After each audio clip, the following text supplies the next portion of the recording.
সকাল ৯:৩০ আজ রবিবার। বাংলাদেশ বেতার কক্সবাজার স্থানীয় খবরে স্বাগত জানাচ্ছি নাইজিন হুদা প্রমি। আসন্ন ত্রয়োদশ জাতীয় সংসদ নির্বাচনের রিটার্নিং অফিসার কর্তৃক মনোনয়নপত্র গ্রহণ ও বাতিলের আদেশের বিরুদ্ধে দায়ের করা ৫২টি আপিল মঞ্জুর করেছে নির্বাচন কমিশন ইসি।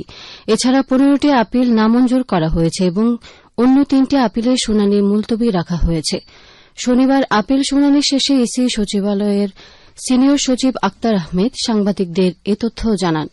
আক্তার আহমেদ বলেন, আজ ৭০টি আপিলের মধ্যে অনুমোদিত বা মঞ্জুর করা হয়েছে ৫২টি আপিল, নামঞ্জুর করা হয়েছে ১৫টি আপিল। এছাড়া ৩টি আপিল মুলতবি রাখা হয়েছে। এর মধ্যে একটি আপিল আজ বিকেল ৫টা পর্যন্ত এবং বাকি ২টি আপিল ১৬ জানুয়ারি পর্যন্ত মুলতবি থাকবে। তথ্যগত কিছু অসঙ্গতি আছে, যেটা রিটার্নিং অফিসারের মাধ্যমে নেওয়া হবে। এদিকে ইসি সচিবালয়ের পরিচালক ও তথ্য প্রদানকারী কর্মকর্তা মোহাম্মদ রুহুল আমিন মল্লিক জানান, ইসির রায়ে ৫১ জন প্রার্থী প্রার্থিতা ফিরে পেয়েছেন। এছাড়া মনোনয়নপত্র গ্রহণের বিরুদ্ধে একটি আপিল মঞ্জুর করা হয়েছে।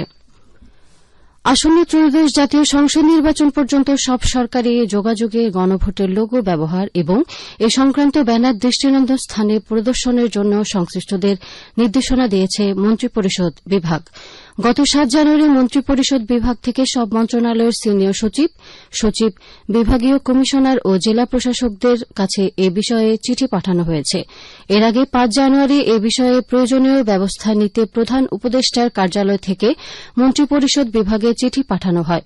এতে বলা হয়, আগামী ১২ ফেব্রুয়ারি অনুষ্ঠেয় ত্রয়োদশ জাতীয় সংসদ নির্বাচনের দিন একই সঙ্গে জুলাই জাতীয় সনদ ২০২৫ এ লিপিবদ্ধ সংবিধান সংস্কার সম্পর্কিত প্রস্তাবগুলোর উপর গণভোট অনুষ্ঠিত হবে।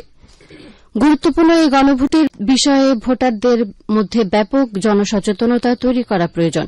চিঠিতে বলা হয়, নির্বাচনের আগ পর্যন্ত সব সরকারি যোগাযোগপত্র, আদেশ, প্রজ্ঞাপন, পরিপত্র সহ গণভোটের লোগো ব্যবহার করতে হবে। পাশাপাশি সরকারি, আধা সরকারি ও স্বায়ত্তশাসিত প্রতিষ্ঠান প্রধানদের স্ব-উদ্যোগে ২টি করে ভার্টিক্যাল ব্যানার প্রিন্ট করে অফিসের সামনে দৃষ্টিনন্দন স্থানে প্রদর্শন করতে হবে, যাতে সেবাগ্রহীতা ও সাধারণ জনগণের মধ্যে ব্যাপক প্রচারণা নিশ্চিত হয়। এ বিষয়ে প্রধান উপদেষ্টার সম্মতি রয়েছে বলেও চিঠিতে উল্লেখ করা হয়।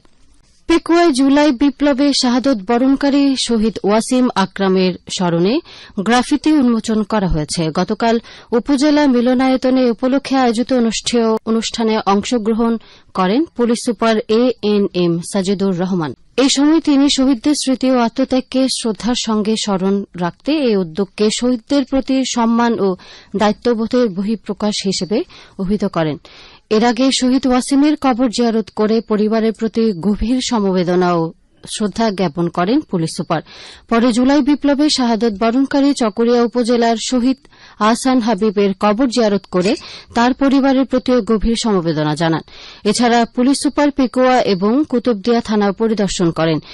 পরিদর্শনকালে আসন্ন ত্রয়োদশ জাতীয় সংসদ নির্বাচনকে ঘিরে নির্বাচন পূর্ব ও নির্বাচন পরবর্তী যেকোনো ধরনের অপ্রীতিকর পরিস্থিতি মোকাবেলায় সর্বোচ্চ প্রস্তুতি গ্রহণ, পেশাদারিত্ব বজায় রেখে দায়িত্ব পালনের জন্য সংশ্লিষ্ট অফিসার ও ফোর্সকে দিকনির্দেশনা প্রদান করেন। টেকনাফে মেরিন ড্রাইভ সংলগ্ন সমুদ্র সৈকতে জেলেদের টানা জালে ধরা পড়েছে বিভিন্ন প্রজাতির বিপুল পরিমাণ মাছ। শনিবার দুপুরে টেকনাফ সদর ইউনিয়নের মহেশখালিয়া পাড়া ও গোদারবিল এলাকার মৌলভী হাফেজ আহমেদের মালিকানাধীন ফিশিং জালে উপকূলীয় সৈকতে এই মাছগুলো ধরা পড়ে। ফিশিং বোটের মালিক জানান, প্রতিদিনের ন্যায় গতকাল ভোরে সাগরের মাছ শিকার করতে গেলেও মাছগুলো ধরা পড়ে। মাছগুলো ৯ লাখ টাকায় বিক্রি করা হয়েছে। বিপুল পরিমাণ মাছ পাওয়ার খবর ছড়িয়ে পড়লে স্থানীয় বাসিন্দা ও পর্যটকরা সৈকতে ভিড় জমান। টেকনাফ অভিযানে উদ্ধারকৃত বিপুল পরিমাণ মাদকদ্রব্য ধ্বংস করেছে কোস্টগার্ড। গতকাল coast guard station Teknaf senior judicial magistrate আদালত কক্সবাজারের উপস্থিতিতে মাদকদ্রব্যগুলো ধ্বংস করা হয়। সংস্থাটির মিডিয়া কর্মকর্তা লেফটেন্যান্ট কমান্ডার সিয়ামুল হক স্বাক্ষরিত এক সংবাদ বিজ্ঞপ্তিতে বিষয়টি জানানো হয়েছে। বিজ্ঞপ্তিতে বলা হয়, গত ১৭ মে হতে 12 আগস্ট ২০২৫ পর্যন্ত কোস্টগার্ড এবং র্যাবের সমন্বয়ে 4টি মাদক বিরোধী অভিযান পরিচালনা করে। এ সময় ১,৬১,০০০ পিস ইয়াবা, ৯৯০ গ্রাম ইয়াবা তৈরির পাউডার, 2 কেজি ক্রিস্টাল মেথ আইস ও 10 কেজি গাঁজা জব্দ করা হয়। এখন জানিয়ে দিচ্ছে বাঁকখালী নদীর মোহনা ও সংলগ্ন এলাকার সামুদ্রিক জোয়ার ভাটার সময়সূচি।